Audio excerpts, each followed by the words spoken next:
Defence Talks, Securing UK Advantage, a podcast brought to you by the Council on Geostrategy in partnership with trade association ADS Group and sponsored by industry powerhouse BAE Systems. Every 2 weeks, our podcast discusses key questions that shape defence, technological and national security agendas in the UK, and explores the main themes in British defence in the context of intensifying geopolitical competition. In today's episode, we will be focusing on the North Atlantic Treaty Organization, or NATO, as it is more commonly known, ahead of its 75th anniversary. NATO was established on the 4th of April 1949 in Washington, D.C. by 12 states, including the United Kingdom. Since then, it has expanded to have 32 members, with the recent welcoming of Finland and Sweden, and with a number of other states, including Ukraine, making their own membership bids. According to NATO's own website, the alliance was founded to deter Soviet expansionism, to forbid the revival of national militarism in Europe, and to encourage political integration after the Second World War. Since its founding 75 years ago, Britain has played a key role in the alliance. There have been 3 British NATO Secretary Generals, including Lord Robertson, who is with us today, and the United Kingdom has continued to act as a key supporter of and influence on the alliance. In this episode, we will explore Britain's role in NATO, in particular on the future of the alliance, as we consider how Britain can continue to play a leading role in NATO as it enters its 76th year and beyond. I'm Victoria Starrick-Summerlin, co-founder and director of strategy at the Council on Geostrategy, and I'm absolutely delighted to be joined by Lord Robertson, former NATO Secretary General and former UK Secretary of State for Defence, and Air Vice Marshal Fin Monahan, Director of Development, Concept and Doctrine Centre, the independent think tank of the Ministry of Defence. Welcome. So, Lord Robertson, 75 years, it's a long time. And perhaps let's begin this conversation with a broad question. How did the establishment of NATO change the global security environment? And how have the threats facing NATO allies changed over the past 75 years? Well, NATO has adapted quite dramatically over the years as the circumstances have changed. But the circumstances at the beginning were that Stalin was beginning to encroach across the defeated Europe, the victorious Europe and the defeated Europe at the time. So the dominoes were falling, and the Americans and the British began to realise that unless we actually got together in some way, then the communist encroachment was going to become permanent. So you can't underestimate the role of Ernest Bevin, the Labour Foreign Secretary at the time, in seeing the potential that was involved, but also the remarkable farsightedness of the Americans, because it was going to involve them in a commitment, what became the Article 5 commitment to defending Europe if Europe got into another war.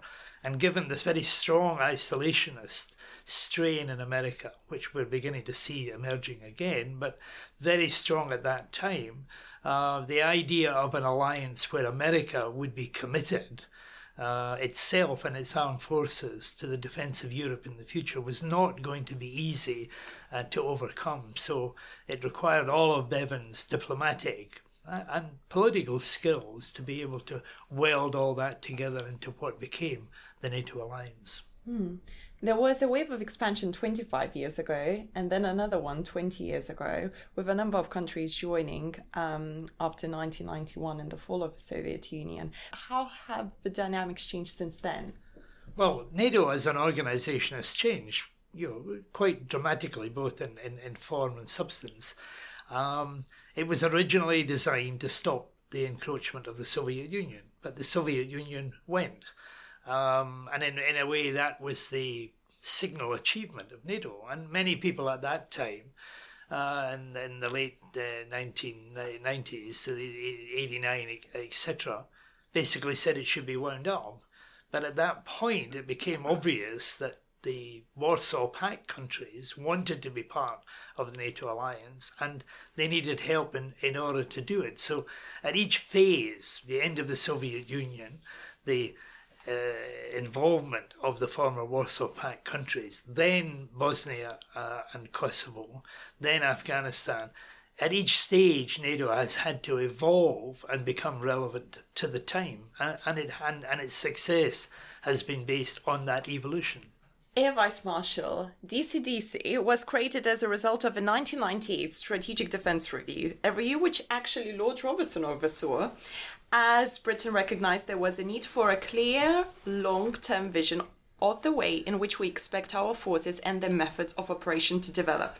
So how would you describe the work that DCDC does? The basis of the establishment of DCDC that Lord Robertson was indeed involved in was to provide foresight. We are a think tank and we provide deep research to inform the strategy makers, particularly of defence. I think the key to DCDC is the vast network that we have with academia, other militaries, and of course linking into NATO, which is the subject of today's discussion. And I think that leads me into really something that is important about NATO, is to recognise how we've managed to bring now 32 nations together, and we all have different cultures, different languages, different mindsets, but we have managed as an organisation to bring together the biggest alliance in the history of humankind to think in the same way. And it's a political organisation, but it's also obviously a military organisation as well.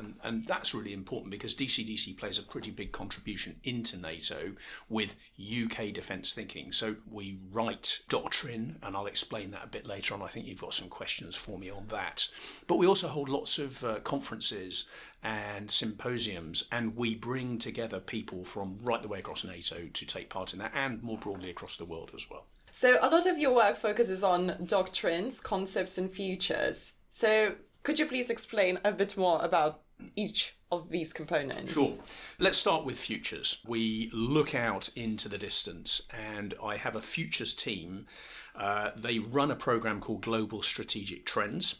And that is a networked organisation with people contributing from right the way around the world. And the whole point of that is to look at the trends that we are witnessing at the moment and to try to establish where we think we might need to operate, how we will operate and fight, and how to inform the strategy makers, particularly of defence, but actually we are used by many other organisations, both across UK government, but also overseas as well. So there are quite a few international organisations that use our work.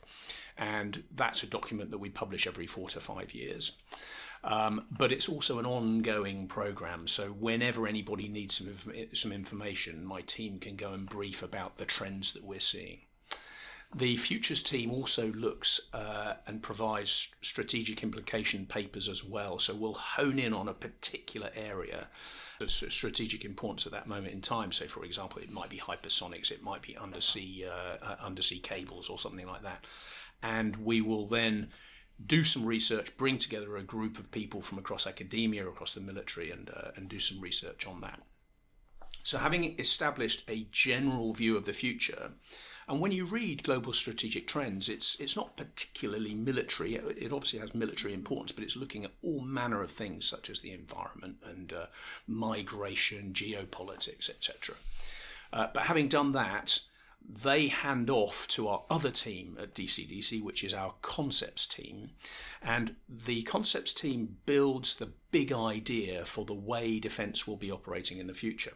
And that concepts team also, again, hone in on certain areas as well. So they will develop things like, let's look at drones, for example, and they will specifically build concepts about certain areas that we think are of particular importance. And then I have a doctrine team, and the doctrine is their guidebooks to how we operate. And what it does is it provides an authoritative, agreed version across defence and across NATO. So the concept is something that we're developing. The doctrine is now agreed once that's entered into policy and it's fully funded, etc.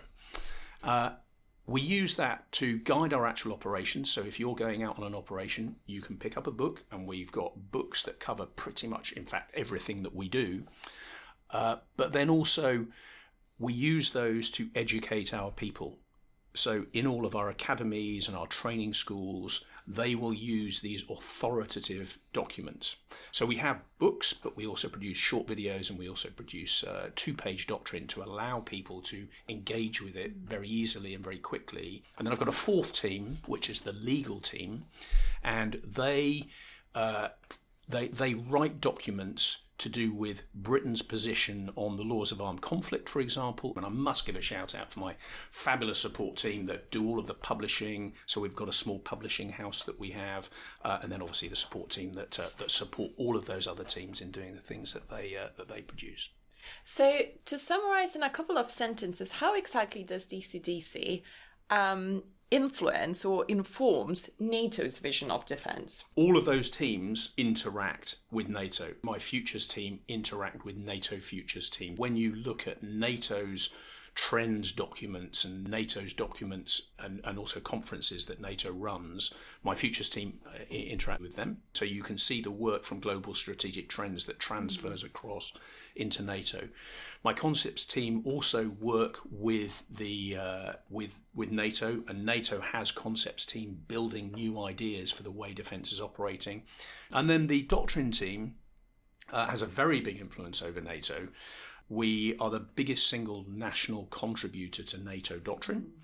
We hold custody of 8 major NATO publications, so we run those publications, including the highest level of doctrine, which is called NATO Capstone Doctrine. And that's the political military level of doctrine. And so we write that in conjunction with people who come and join the writing teams that we run. And we've got another 7 publications that we have custody over. But we also make major contributions in terms of going to other writing teams and putting forward the British view and the British way of warfare. We feed into NATO, and we try to shape NATO doctrine as much as we possibly can. And for actually a very small budget, we actually have an influence over around 50 key NATO publications. So very important role there. That's fascinating. Lord Robertson, before we start discussing the future, let's perhaps also discuss what is happening now and what are the key priorities for NATO. So, of course, the alliance was established back in the day to deter primarily the threats in the Euro-Atlantic theatre. But nowadays, the Euro-Atlantic and also the Indo-Pacific are becoming more and more interconnected. How has this development potentially changed NATO's priority list? Well, clearly NATO doesn't live in a box, and what it does and how it does it is interrelated with the rest of the world. But it is the Euro-Atlantic community, and although it has a Mediterranean dialogue and it's got a dialogue with the Gulf and it's got to pay attention to the Indo-Pacific at the same time, its primary role is the defence of the members of the alliance, the 32 members of the alliance, and that is what it is basically focused on. The summit meeting this year is going to be focused primarily on Ukraine. You know, we have a major almost existential threat now from the Russian Federation, which has chosen to break the United Nations Charter, the Budapest Memorandum, the Helsinki Final Act, all of these things in order to invade and to try and conquer its next door neighbour. So that has posed a major challenge for the NATO nations, and that is bound to preoccupy NATO at this time. Nobody really imagined over the years, from the early years when Stalin was the main objective, once the Cold War was over, nobody imagined that the Russian Federation was going to take this kind of aggressive action. But NATO has now had to reform, rejig, in order to be able to deal with the kind of threat that is now being posed by Russia and its allies. So when it comes to recent developments, the alliance has recently welcomed 2 new members, Finland and Sweden. Why is this important in your view? Well, I tried for 4 years to get Finland and Sweden to apply for membership of NATO, and Vladimir Putin managed it in 4 weeks. As reality dawned on those countries that they had to be part of this self-defense alliance, because that is what NATO actually is. But it has transformed NATO, because 32 countries is different to the countries that were in originally. You were easily to handle. The 19 countries that I dealt with when I was in NATO 25 years ago. So it's bigger, it's stronger, it's more complicated than it previously was. You know, and as has been said, NATO is a political alliance as well as a military alliance, and therefore it evolves all of the time. It involves 32 democracies with 32 countries, 32 governments, 32 publics, and public opinion. So it's shifting and moving all of the time, and it's a very difficult job to actually corral all of those countries together, but they are bound together by Article 5 of the treaty, which is an attack on one is an attack on all countries in the alliance, and that is the basic sort of spine that runs down NATO at this time and unites all of those different democracies. You've mentioned that Ukraine will feature prominently in July in Washington during the next summit. But there's also a lot of talk happening about the need to potentially increase the defense spending, because the last time, 10 years ago, countries agreed to have 2% as a desirable milestone, and a number of countries have now achieved it. A few still have some way to go, but increasingly so. Everyone is speeding up because of the recent developments in Europe and the war in Ukraine. Do you feel there might be some potential of new commitments in this regard later this year? Well, I hope that a lot of the countries are going to at least say that they're going to get to the 2%. You know, 20 countries already reached the 2% of GNP as it stands at the moment. And other countries have given a trajectory, like Germany have, for saying when they will get to the 2%. But that is only one measurement. And it's not, in my mind, the main measurement of military effectiveness. Because, you know, if a country is putting all of its military pensions, you know, up to 30% into their calculation of the 2%, it doesn't translate into military capabilities. So Jens Stoltenberg, the present Secretary General, has made it clear that there are other measurements as well. One is readiness.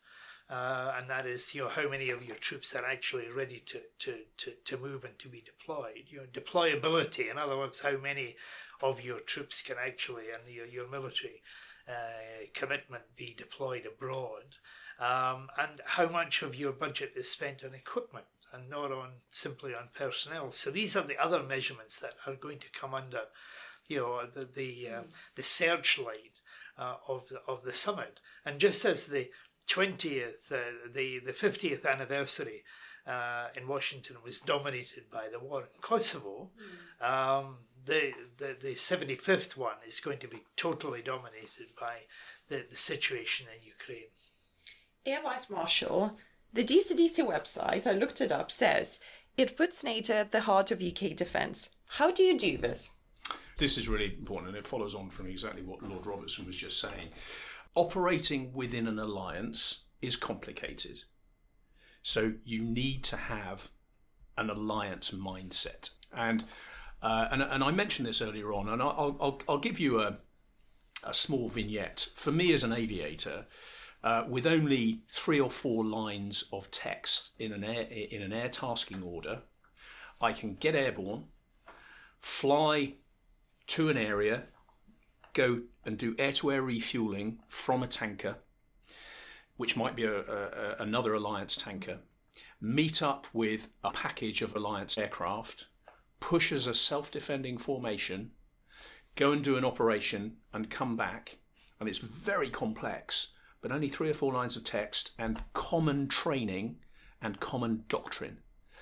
And that is an example for me as an aviator, and we link up with maritime and land from other nations, and we have standard procedures, standard equipment, and standard ways of doing things. And DCDC plays a really important role in writing those procedures in our doctrine, and that allows us to be interoperable with all of our other allies. So our doctrine is really important in doing that. Last year we produced 17 different publications. We're constantly updating that doctrine to make sure it's relevant, and we're facing a very significant threat and series of threats in the world at the moment. And we are feeding in the British view to make sure that NATO is shaping up in the way that we would like NATO to shape up, and that is an accommodation across all of the allies, and that allows us to be NATO by design, which is what we want to inculcate right the way across our force. So that's DCDC's role in fundamentally making sure that the mindset of all of our people is a NATO mindset. And as I said before, different languages, different cultures. I think we've done a fabulous job across NATO to bring together this mass of different ideas and to focus it into very, very effective fighting power, which of course is a massive deterrent. And I think that's the value of some of the work that we do contributing into NATO. So, Air Vice Marshal Monahan, is it in Britain's interest to influence NATO through doctrine? And if yes, why? Of course it's in Britain's interest. We try to shape doctrine, but we do it very collaboratively. And I think it's worth highlighting that at DCDC we have a very international team. So we've got 11 international exchange officers, and we have the Swedish Development Concepts and Doctrine Centre that is embedded within DCDC, and that's particularly pertinent at the moment as Sweden now is part of the alliance, and Sweden is now building its own views about how it might want to shape doctrine in the future. And that's been a very collaborative relationship that we've had over the last 10 years. And in fact, we celebrated our 10 years last year. That international aspect of the organisation, I think, is very important, and collaboration across the alliance is very important. It's shaping and helping to influence, but as a team rather than trying to shape things in a sort of malign way. We definitely go in there and we shape things together, and that collaborative experience across NATO I think is superb, and it brings different ways of thinking to us as well. So that two-way exchange I think is particularly important to our own thinking about warfare, ways of war and ways of operating. A very quick question to you, Lord Robertson. A couple of years ago, there were some very unfortunate comments, I would say in my view, in The Economist by President Macron calling NATO brain dead. How has that changed since then? Well, President Macron is now one of the hawks in respect of Ukraine, so I think he's evolved his thinking. Mm-hmm. Maybe as he has had more experience of NATO as a whole.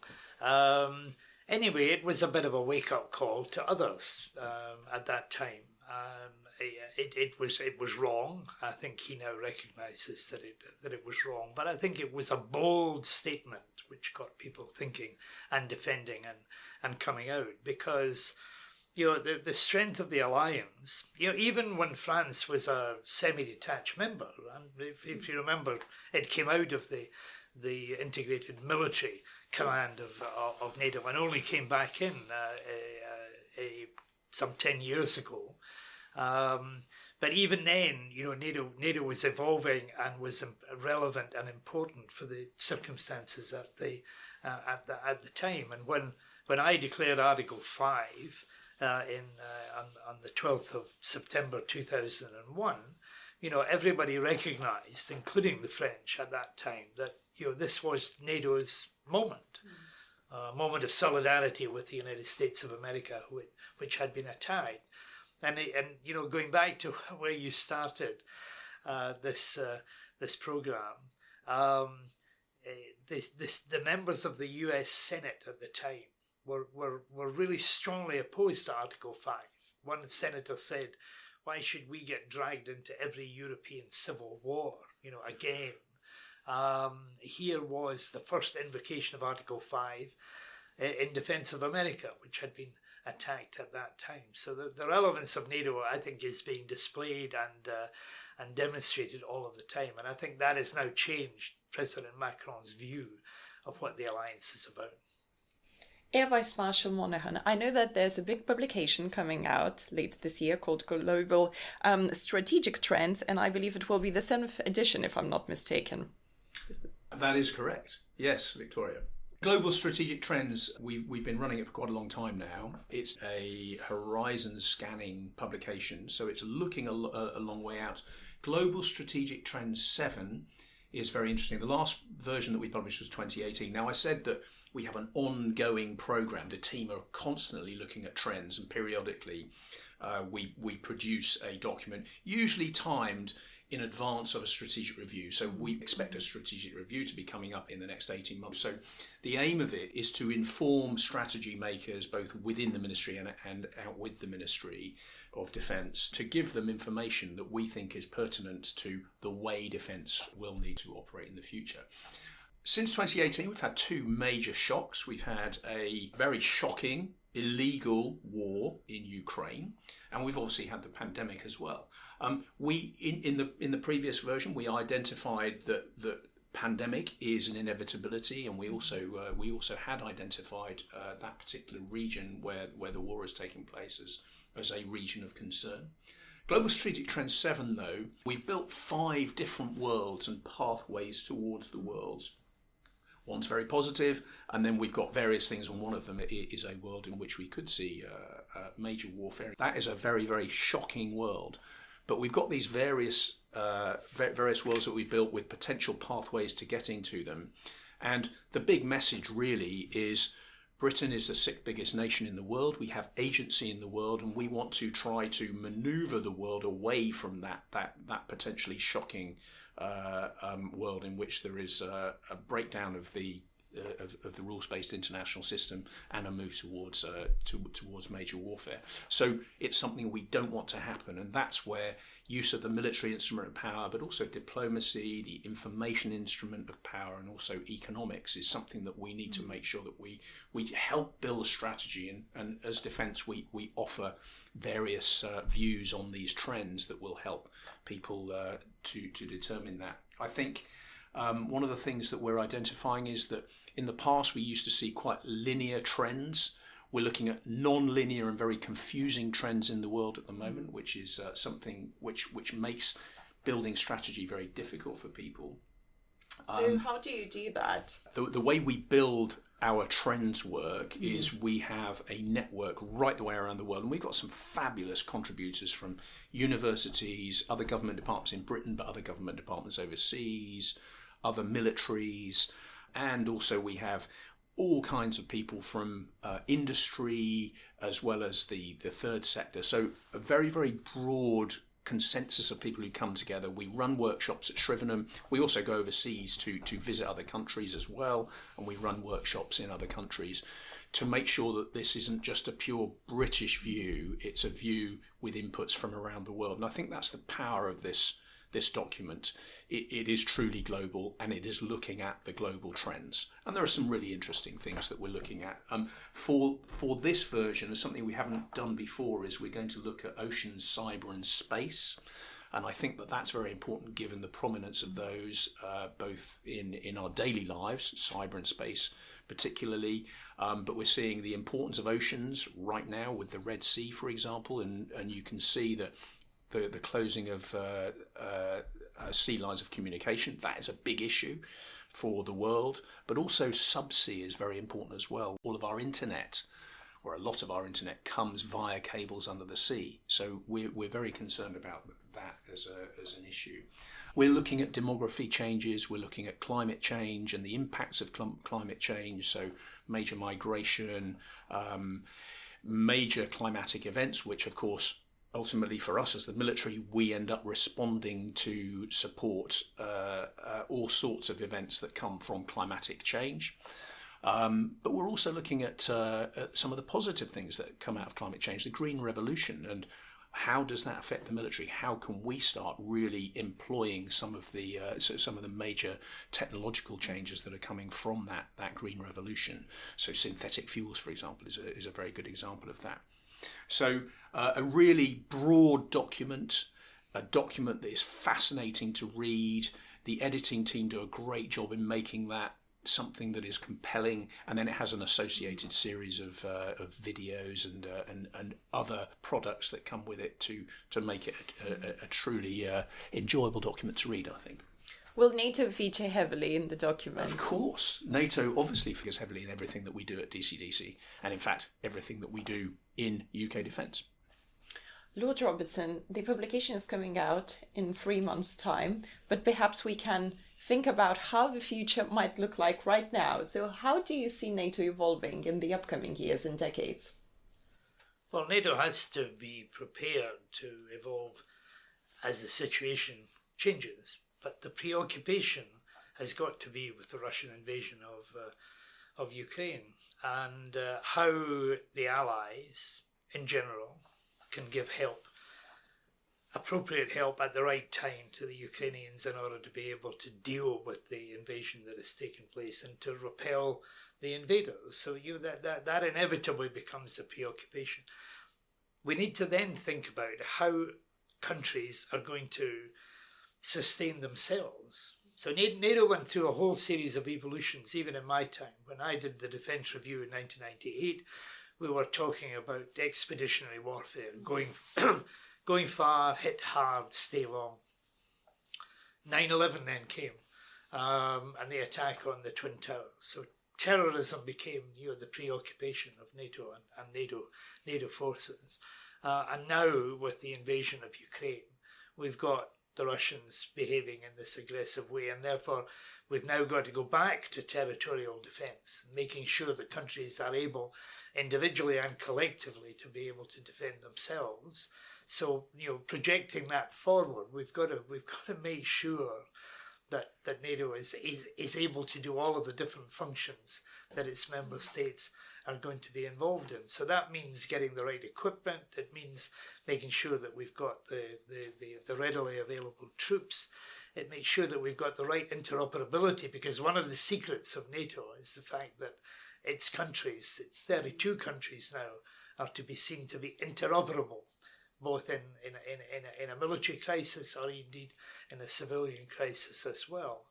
So all of these elements have got to be brought firmly up to date, with a view to sort of looking at a world that is going to be dominated by Russia, especially if Russia succeeds, and a consortium of Russia, Iran, North Korea, and China, who may well, if the Russians succeed in Ukraine, rewrite the rules of order in the world, and that would produce a very, very uncomfortable world for all of us. So these different scenarios have got to mould the way in which NATO operates today.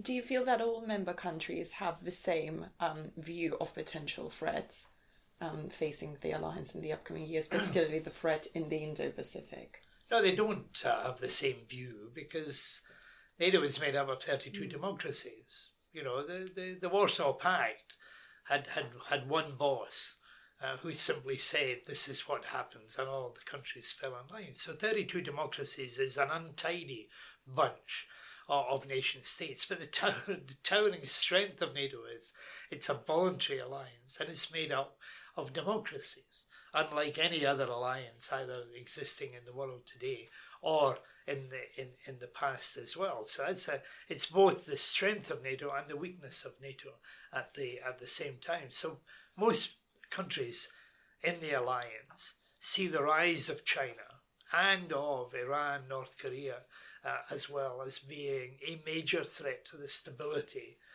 that the population of NATO has come to expect. 1 billion people are covered by the NATO alliance, which spends $1.3 trillion a year on its defence.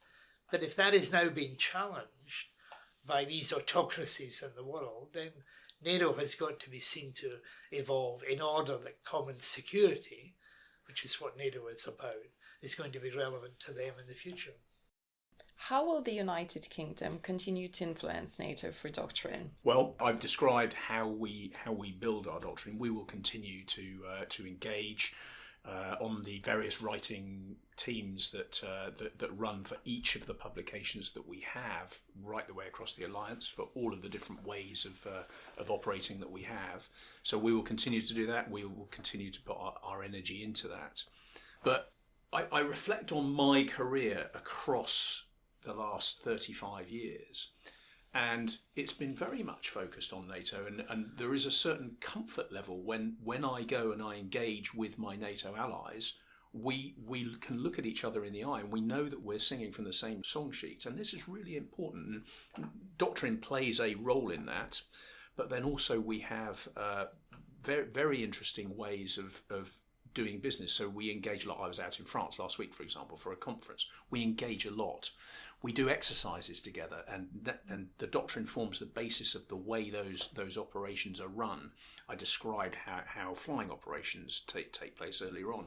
But I think possibly the zenith of my personal interaction with NATO was immediately after the invasion of Ukraine. I was called out to Ramstein to go and supplement the director of the JFAC. That's a Joint Force Air Component. So the person who is directing all of the NATO air assets from the Arctic to the Black Sea at that particular time. And you do see in the press people questioning whether NATO will make decisions fast enough, whether these democracies will be able to come to an accommodation.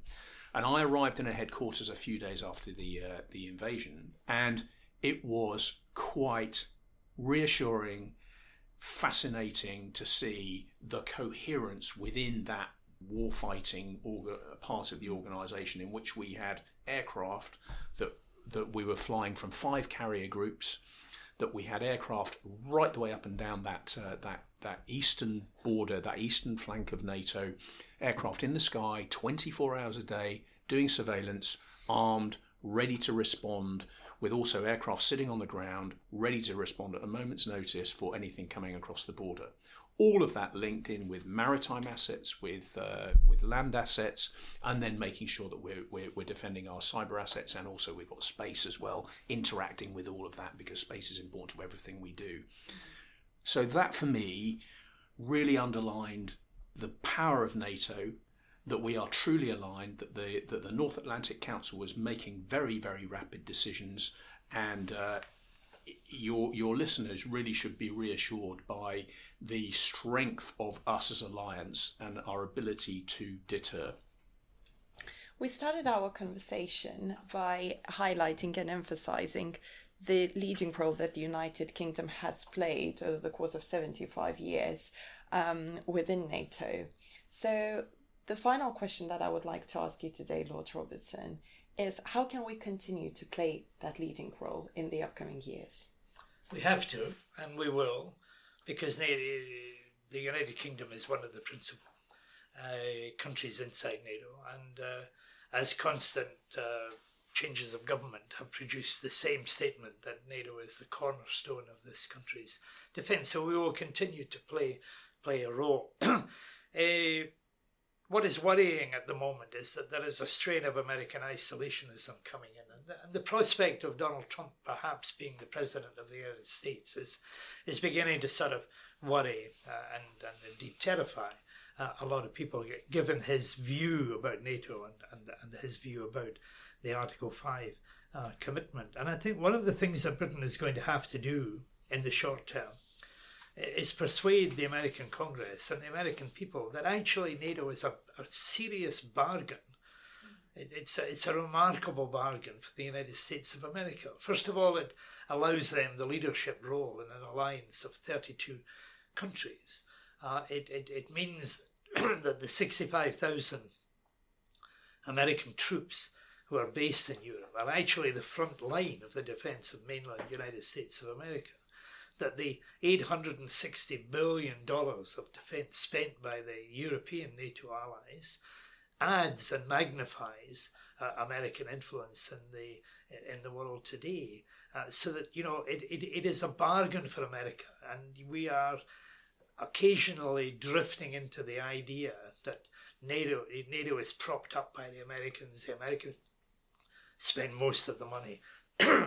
And therefore, they're being charitable to the Europeans. In fact, it's a bargain for America, and something that they couldn't replicate otherwise.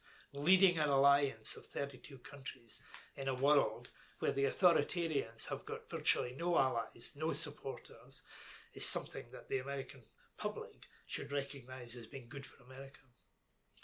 Lord Robertson and Air Vice Marshal Monahan, thank you so much for your fascinating insights today and for this conversation. Thank you for listening to Defence Talks, Securing a Key Advantage, brought to you by the Council on Geostrategy in partnership with ADS and sponsored by BAE Systems. If you would like to submit a question for our next episode, please email them to defencetalks@geostrategy.org.uk. You can also find our upcoming podcast episodes on our website, and please visit www.geostrategy.org.uk/defencetalks. Until next time.